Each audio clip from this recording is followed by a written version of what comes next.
How are you doing at being broken?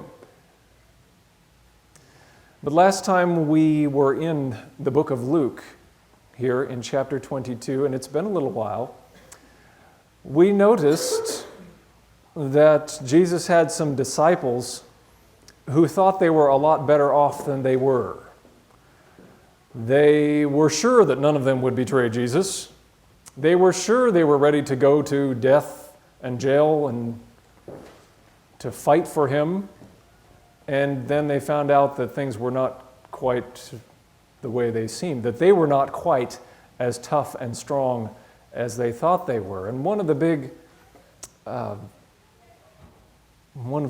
implications that we took from that was, wow, wouldn't it be nice if we could all let our guard down some and not act like we're so much tougher than we are? So it's in that context that I'm asking, how are you doing at being broken, at being vulnerable, at being at least authentic, rather than putting on a good face? Jesus says to you, I have come to die for you because you need it. You need it. And we would love to hear the disciples of Jesus saying, thank you, Lord. Save us, Lord. But instead we hear Jesus' disciples in Luke 22 saying, betray you? Who do a thing like that? Well, not me, says James. I'm twice as loyal as the rest of you. And then under his breath, continuing an ongoing argument, that's why I ought to be the one in charge around here. Not so fast, Jamie boy, says Andrew. I'm the oldest, and you should respect your elders. You may be the oldest, but I have the most experience in business and finance, says Matthew. Business? This isn't a business. It's a faith enterprise, says John. I should be in charge because I have the deepest faith. And besides, haven't you noticed how Jesus and I really get along well? Faith, huh? Let me remind you, we're not opening a synagogue, we're starting a revolution. Who among you has any experience with guerrilla warfare, says Simon the Zealot. That's just the problem, says Thomas. You guys are all ready to go off half-cocked before you've even seen what's going on with your own eyes. We need someone in charge who's practical and looks before he leaps. Famous words from Thomas, right? Ha, says Peter, looks before he leaps, more like looks and never leaps. I should be the leader because I'm the only one around here willing to take a risk. Remember the time I walked on the water? Well, you laugh, yeah, but none of the rest of you even got out of the boat. Then a quiet, smooth voice breaks in. Boys, boys, boys, you can be too cautious and too hasty. No, we need someone in charge who's smart. Someone who knows when to wait and when to act. Someone who knows when to make a deal and when to break a deal. You've got to admit, when it comes to politics, I make the rest of you look like fishermen. And so it goes. Everyone thinks they have the most important qualifications for leadership and that they should be put in charge of the kingdom affairs. So that's been based on Luke 22, beginning with verse, we were doing a little bit of the section before.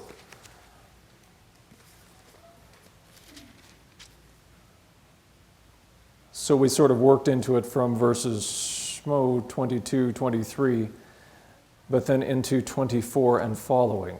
It says, and also a dispute arose among them as to which of them was considered to be greatest. Jesus said to them, the kings of the Gentiles lord it over them, and those who exercise authority over them call themselves benefactors. But you are not to be like that. Instead, the greatest among you should be like the youngest, and the one who rules like the one who serves. For who is greater, the one who is at the table or the one who serves? Is it not the one who is at the table? But I am among you as one who serves. And I'm going to read 28 to 32 as well, but we'll continue mostly with that portion of it next time. You are those who have stood by me in my trials. Stand up for Jesus, right? And I confer on you a kingdom, just as my Father conferred one on me, so that you may eat and drink at my table in my kingdom, and sit on thrones, judging the 12 tribes of Israel. Simon, Simon, Satan is asked to sift you as wheat, but I have prayed for you, Simon, that your faith may not fail, and when you have turned back, strengthen your brothers. All right, so your first question, should you be willing to answer it, is this: how does Jesus feel about their desire to be authoritative, powerful, in charge, great? Go ahead. First of all, he so much told them that they really didn't know what they were talking about, and were they able to bear this cup? Are they able to drink this cup that I have to drink? Right. And he says, you will have tribulation, you will drink this cup, but right now you're not prepared for it. All right. So, of course, some of what you're quoting is from other Gospels here, but he certainly had some reservations, at least, about their desire for greatness. I'm going to turn down one or other of these mics just a little bit more. I'm not totally sure which one it is. I'm just a little too live.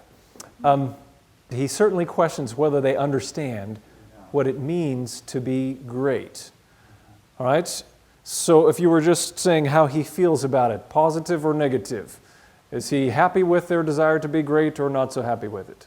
What evidence do we have that Jesus thinks being great is a good thing? Just from the context here. Well, he explained greatness, saying that to be great would be you'd be the servant. Right, right. And so be great. It's clear that he intends them to be great in the proper way. And did anyone notice what else he promised them? Yeah. He actually says, and this is wild, you are going to sit on thrones judging the 12 tribes of Israel. I am going to give you position, title, judges. And when I think back over, the Bible, I mean, who are the people that you would have expected to have that honor?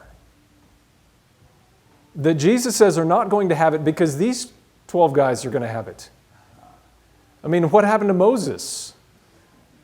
And Gideon and the judges, and all the greats of Bible history. Jesus passes by them all and he says, you guys are going to be seated on thrones judging the 12 tribes of Israel. So he not only has, he isn't negative about greatness in general, he is telling them you're going to be great. He says, I confer on you a kingdom, so you may eat and drink at my table and sit on thrones judging the 12 tribes of Israel. I want you to aspire to greatness. We just need to get clear about what greatness is. Right? Because they don't seem to be following really well what greatness was. So what two, and you could break it up differently, but I'm going to say two because they're kind of from two realms. What two word picture contrasts does Jesus share with them about their ambitions, about greatness? All right, so there's, two word pictures.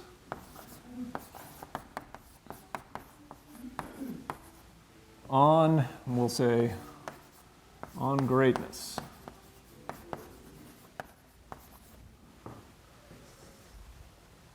And I are exactly in Luke 22. Yes, thank you.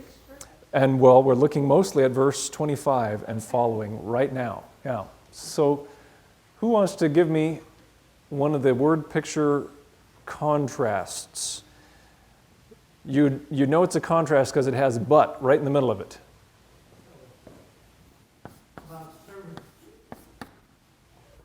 Sorry? Give me more of Jesus' words, not just a summary, but point out to us the whole contrast. What does he contrast? All right, so two contrasts. And from what realm is this contrast? If you were going to say, what part of our life existence is this one talking about? Yeah, you could say it's a political lesson. So we'll say the lesson from politics.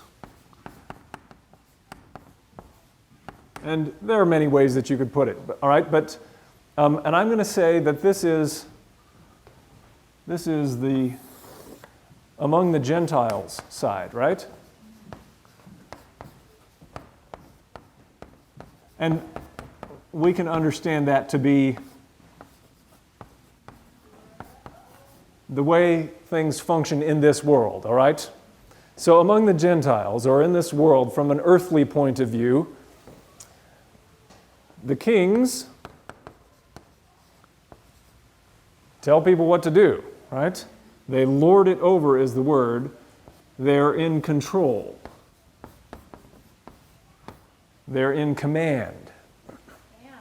Let's catch that one as well. Then it says those in authority or those who exercise authority. We're gonna just leave kings here. And the NIV, which Dale was reading from, renders it the same way, and I think that's the best rendering. None of the other English translations that I looked at, the more standard ones, they all just say are called benefactors. But the Greek voice, it's called, the grammatical term for that way that's expressed, you can't tell from that whether it's what's called the passive voice, are called, or whether it's the, what's the other word? Reflexive, call themselves, right? Just from the grammar, you can't tell. So you have to kind of look at the context and try to figure it out. And in this case, I think call themselves makes the most sense. And I'll explain why a little more as we go along. They call themselves, benefactors literally means do-gooders.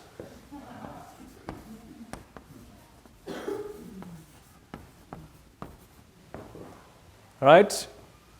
The kings of the world call themselves do-gooders. But, all right, so here's our big contrast. But you are not to be like that. Instead, what are they to be like?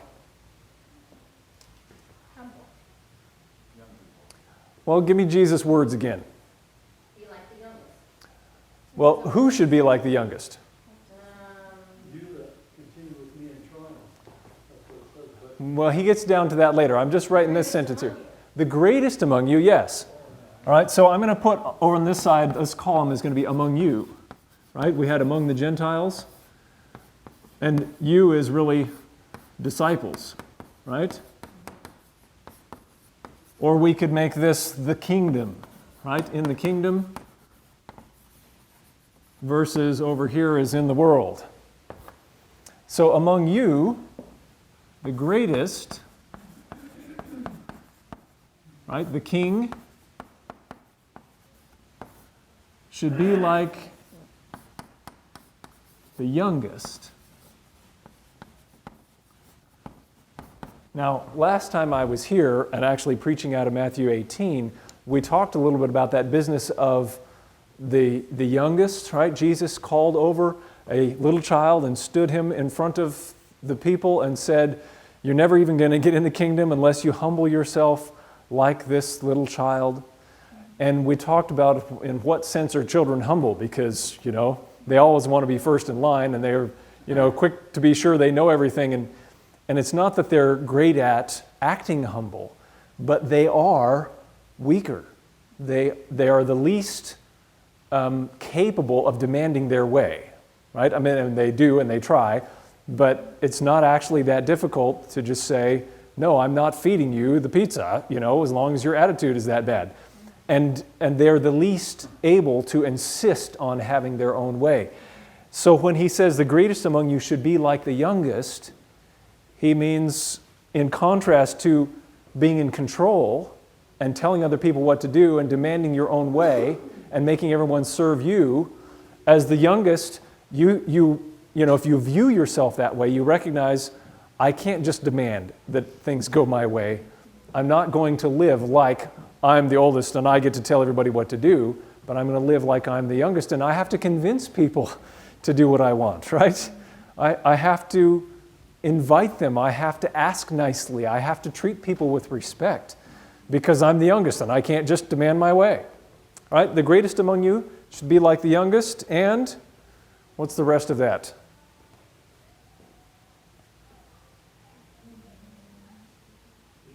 One who rules is like one who serves. All right, and the one who rules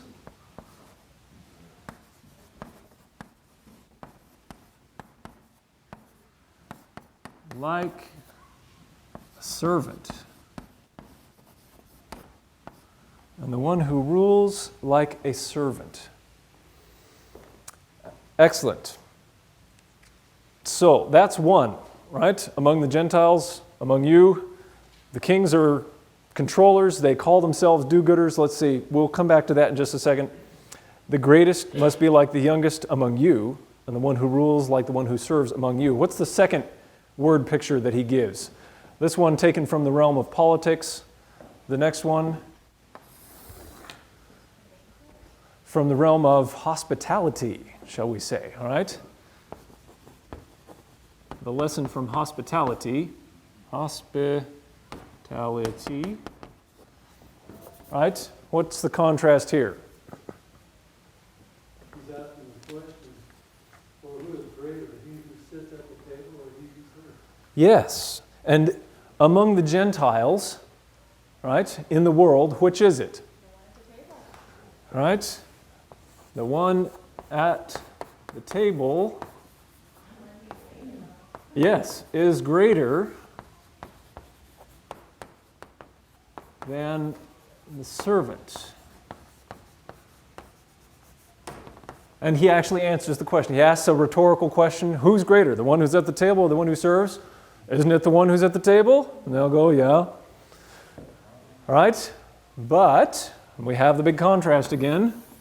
But, I am among you, right? Among you. And who is he? When he says I, well, he's the king, right? Like the kings? Like the greatest? I, the king, the greatest, am among you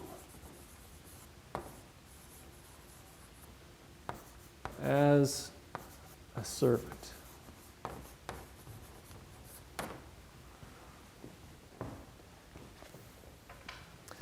So let's go back and talk just a moment about the reading that I think is preferred, that the ones who exercise authority over the Gentiles call themselves benefactors, do-gooders.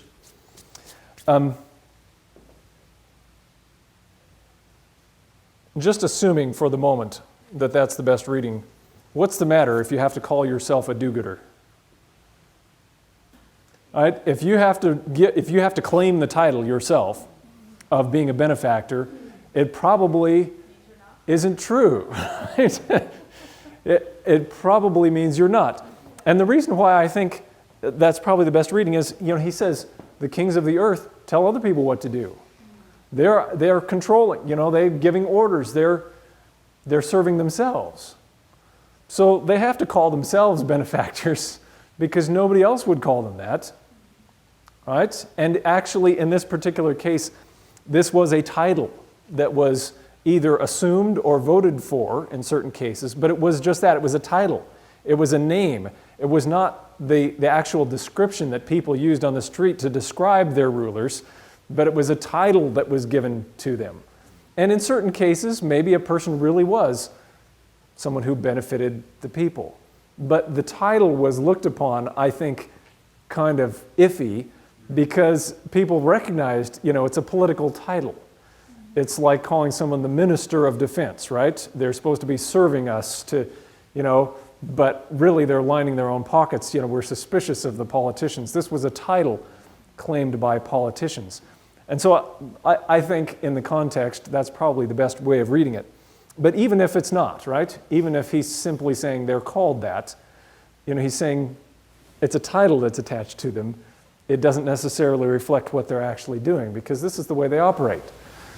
Well, I think saying they call themselves do-gooders, you could have said they are, I think it would have said they are do-gooders, they are benefactors. This is they call themselves that. Yes. It makes you realize, Yeah. they're just saying that. Even if you say they are called that by other people, it doesn't say that they are, right? It's a name.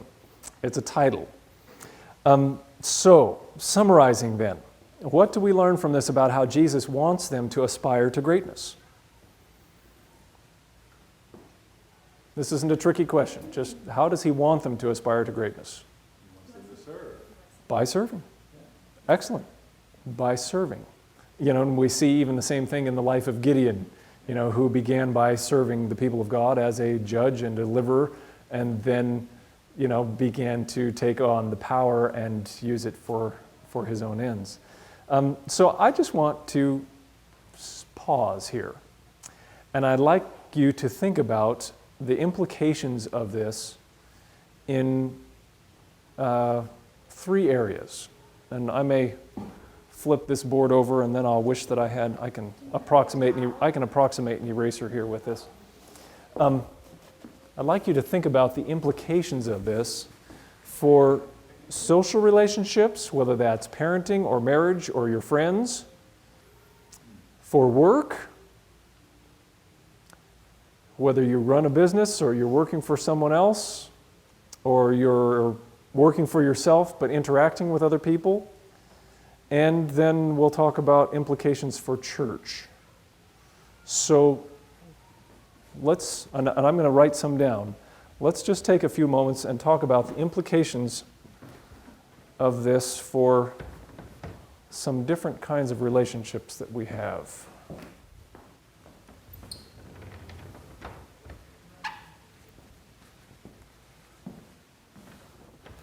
So anyone, what effect would it have on families or social relationships with friends if we functioned on greatness means serving?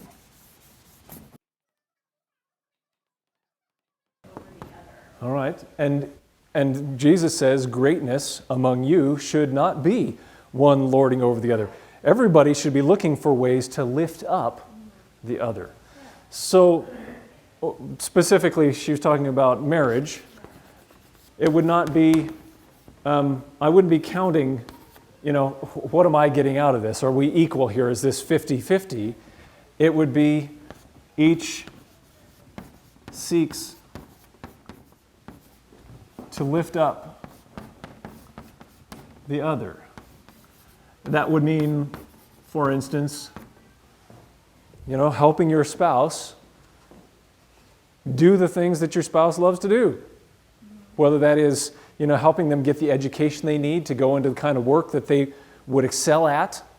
Whether it means, just ordering your lives in such a way that they can do the things they enjoy, that they, find meaningful.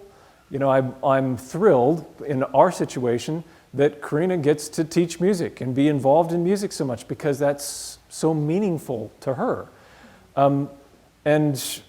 There are sacrifices that we make and decisions that we make about how our lives are going to be that allow her to do the stuff that she loves to do.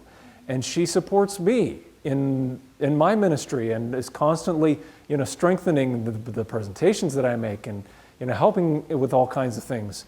And doing ministry in the church, the programs and things that she does. Not that I'm saying our marriage is this wonderful model of this, but it's this, it's this business of trying to empower the other person. That my job is to help you be the best you that you can be. Well, and then further along with that is, as we see all these marriages crumbling constantly, even in the Christian world, you recognize that you're not just in that relationship for what it'll give to you, and the minute it's not as interesting or stimulating. Right. I'm out of here. I'm going to go find someone else who's interested. Wow. It makes it so that you're looking for the good in that other person so much that pretty soon that's what you see. You find what you look for in someone. And so you're looking for the good in them, you're not tempted by anything out here because you see this good right in front of you. And in this context, we'll talk more about it as we go, probably next time. But in this context, Jesus certainly had every reason to see the bad in his disciples who were about to totally fail him. And yet he says to them, I'm going to make you judges in my kingdom. It's wild. How did he see that in the face of what was right in front of him? And this is powerful because I'm thinking of parenting, which is much like what Jesus was doing. It means I give away the kingdom. All right? I give away control. As much as possible, I'm handing over to my kids, I'm handing over to the other people in my life as much of their decision making as it's safe to give them, right? I want them to be making their own decisions. I want to give them authority. I want to raise them up to be like me in that sense, but it's by serving and giving them as much responsibility as possible. His Father has given away control to him. He's given authority to him, and now Jesus says, I'm doing just like has been done for me, just as I've been served, and now I'm serving you. And when you go on and sit on these thrones judging the tribes of Israel, you're going to give, you're going to serve. Yeah, he's modeling, even as he's doing it, this servant leadership. Excellent, because even Jesus, who was the king and could claim that, he says, but I got it from someone else. And he points back, that's powerful. He points back to, really, this is just a powerful picture of grace.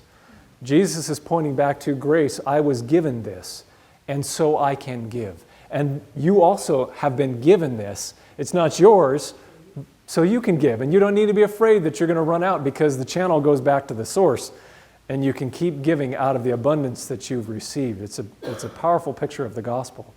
Well, let's talk about that in the work context, because that's a job situation, right? You probably had people go off to jail that worked for you, and you tell them, when you're done, I've got a job for you, come on back. Talk about servant leadership, right? And having an attitude of wanting a person to become the best they can be. What if we practiced that in our work settings of believing the best about people? And I'm not saying be stupid, okay? But giving people opportunities maybe beyond what other people think they deserve. Any other implications in the work world? Customer service. All right? Service, the word service right there. Customer service. What does that mean to you, or what, as you're processing that, what does that say? I'm not sure if it applies, really. Well, People every day. we joke about the customer is always right, and that sort of thing. But it is a big difference if you come into a situation, you're coming into the store to complain about something, and the person behind the counter says, well, no wonder it doesn't work. You didn't read the manual, and blah, blah, blah, blah, and it's quite another thing if they say, hey, if that stuff like this happens, we're going to help you. And even if the result is you didn't read the manual and, if you didn't know how to do it, even if that was the same result, the attitude that I'm here to serve you is quite different. We maybe wouldn't get ourselves into businesses where people are being exploited so we can make lots of money, and how much of that is there going on in the world? And I was just reading, someone was beating up on President Obama, and pardon me because I avoid political stuff like this, and I'm not saying that I'm endorsing beating up on President Obama, but this person was griping at him because he referred to Steve Jobs in a speech as someone who was creative and doing wonderful things, building up the economy, jobs and that sort of thing. Well, the fact is Steve Jobs has outsourced most of the jobs at Apple to overseas, and all their stuff is manufactured overseas. And apparently he and Obama even had a private conversation, because the issue is not that Apple can't afford to manufacture in the U.S. They're making money hand over fist, and they could afford to do it here in the U.S. But manufacturing overseas is more efficient, meaning they don't have the same kind of labor laws we have here, and so people can be exploited so that our electronics are cheaper, and Apple's bottom line can be greater. And Jobs told Obama in the private, in the personal conversation they had, those jobs are never coming back, because it's about profit, as much as about service. And we all, participate in that at one level or another. We want stuff to be cheaper, but we don't necessarily operate in our business world on the principles of servant leadership, of trying to lift up the lowest in the process. And creating jobs for people, is a wonderful thing. People ought to be treated well in the jobs that are created for them, while making something worthwhile for people as well. Karen, were you going to add to that? Well, when I was in Montana, where I worked at the workplace there, they made LED light-changeable signs, and it's something that I never really understand, but the base of that company was Christian. Yeah. And all the employees were Christian. And I came in as a temp, and I ended up getting hired on full-time. And the temps, they weren't always believers, but the core base there was so wonderful, and they were very good to their employees. And, Yeah. There was all these little perks and benefits, and there was just this air about the place that, Yeah. if you were sick, you were sick. There was no crack that whip. Right. You know what I mean? And this is why servant leadership has become a big buzzword and a big thing in business these days. And I don't know if you have seen any of the books or articles or read anything. There was a collection of essays printed in about 75 by a leadership guru guy called Servant Leadership. And it was reprinted recently, 28, 30 years or whatever it was later. And I was reading the introduction to it, written by Stephen Covey. Most of you have heard of him in connection with the 7 Habits of Highly Effective People. He was asked to write an introduction to this reprinted book on servant leadership. And he basically said the reason why servant leadership has become a big thing in business is because the companies that learn how to tap into the creativity of their employees to help people feel good about what they're doing, that they're making a contribution, that they're making a difference, and they can enjoy and love what they're doing, they're far more productive than the companies where the people come in and they punch a clock and they do their time, but they resist management. They don't try to do a good job. They're just, there's an adversarial relationship between the people up above and the people down below. Those companies are going out of business because they can't compete with the companies where people are excited to come to work and feel good about it because their leaders are serving them and helping them become the best they can be. So it's actually in the broader marketplace, it's a competition strategy, right? You can put the other companies out of business by making people happy to come and work at your business. I suppose in the ideal utopian world, all the companies would find their own niche, right? And they would each be providing something for another company that they need, and we'd all be working together, not competing against each other to put the other people out of business by having a nice place to work. Ideally, that would be the case. But it's become this huge thing in the business world because it works better. It's much more effective. It's like anything organic. If the parts of the tree are fighting with each other, it's not producing a lot of fruit, right? But when all the parts of a tree are working harmoniously together, it can be very, very productive. So how about church now? Implications for church. What would servant leadership do to church? Right? When a person perceives no longer that I'm here to serve, but I have power, I have control, I'm in charge, I should be able to tell people what to do, they become less effective in their serving, all right? And then it's really hard to replace them, because they own the job. Interesting, all right? So just for everyone, all right, we're talking sort of rank and file ministers in the church, not necessarily the pastor, although pastors are susceptible to that same issue, right? But for everyone who ever takes a job from the nominating committee, to recognize I'm here to serve, all right? Well, Ellen White just harps on, the amount of unused force, she says, in our churches. All the people who are not allowed to contribute. So we would have more involvement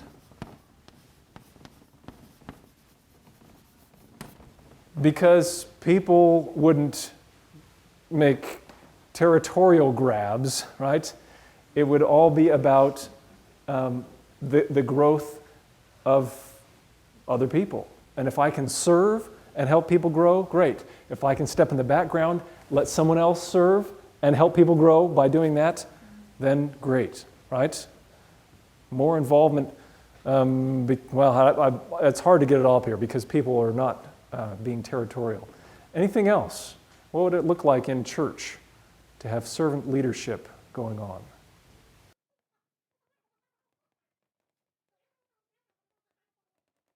Excellent.